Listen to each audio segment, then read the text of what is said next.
बस परू हाणे दंग थिया। हाणे सालार खान सा हिक कहाणी कभी घट न कंदो सांस। नादर खान थोड़ो अकुल खां कम वठो। वरी भी सालार खान तव्हांजो वॾो भाउ आहे। हाँ, सालार मुंहिंजो वॾो दुश्मन आहे। कारो नांग कॾहिं बि कंहिंजो भाउ न आयो हूंदो।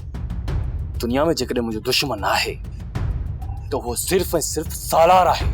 सब्र कर नादर खान, थोड़ो सब्र कर। हिनमल तुंहिंजो रत ततल आहे। हिन सालार खान सां बि ॿ हथ थी वेंदा। इहो सालार खान वरी कहिड़ो आसमान तां लही आयो आहे जो हुन सां घटि कबी।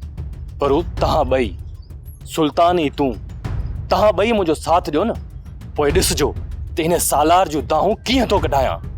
नादर खान तूं थोड़ो ततो थी। सालार खान खे ॻोठ मां कढंदासीं।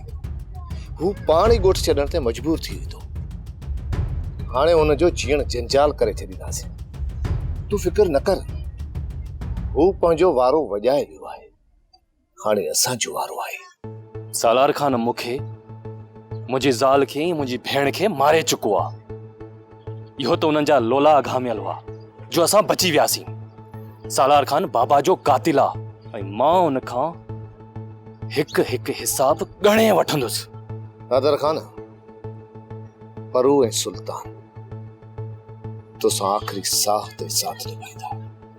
इन ॻाल्हि जो तूं को बि उल्को न कर। सिर्फ ॿ ॾींहं सब्र कर। ॿ ॾींहं मां उन सूरत में सब्र कंदुसि त सालार खान मुंहिंजे साम्हूं न अचे। ऐं जेकॾहिं मुंहिंजे साम्हूं आयो न त कसम मूंखे बाबा जे बेगुनाह रत जो त 7 गोलियूं जे सीने में ठोकींदोसांसि। पहिरीं ॻाल्हि त सालार खान तुंहिंजे साम्हूं हूंदो। जेकॾहिं अची बि वञे त सब्र कजांइ, तकड़ न कजांइ। नादर खान थोड़ी असांखे तहक़ीक़ करण ॾे। असां बि ॾिसूं त सालार खान ऐं बानू खां सवाइ इन ॾोह में ॿियो केरु आहे। ठीकु आहे परू, तूं चवीं थो त मां 2 ॾींहं सब्र कयां थो, पर हा 3 ॾींहं न थिए। बाबा उन्हनि जो घरू मसइलो आहे। विढ़नि या ठहनि असांजो असांजो को रबी को ग़रीब पर छेड़े में असां छो एॾा टंगा अड़ायूं। अची वञूं शायदि इन गायन में। छॾ बाबा, छॾी न पचर वञी पाण ॼाणनि। पर बाबा मां सालार जो साथ कोन छॾींदुसि। आई वई ॻाल्हि ते इहे सालार मां हथ कोन कढिबो। जहिड़ो घर हुजे या ॿाहिरियों, मुंहिंजो साथ सालार सां आहे।